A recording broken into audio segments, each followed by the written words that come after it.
This is a 5-year project.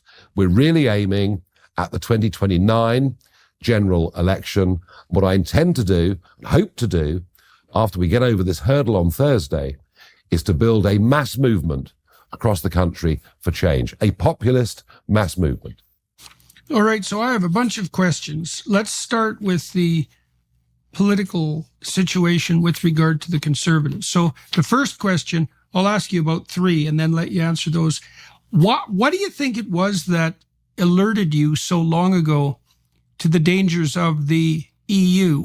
And the reason I'm asking that is because there was reason for people to be hopeful about the EU project. The fact that you could travel in Europe without passports from country to country was interesting. There was a while when there seemed to be a real sheen on the EU project. And there was, of course, concerns after the First and Second World Wars that the project of nationalism had flaws built into it, especially on the European side, that were so massive that some other form of government might reasonably be attempted.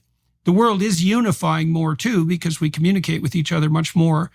Now, you were obviously very early in your apprehension that distributing power farther up the hierarchy to a unified, say, European government or the UN or the WEF for that matter, had serious flaws. So what do you think it was that made you alert to that so much before anyone else really cottoned on to it?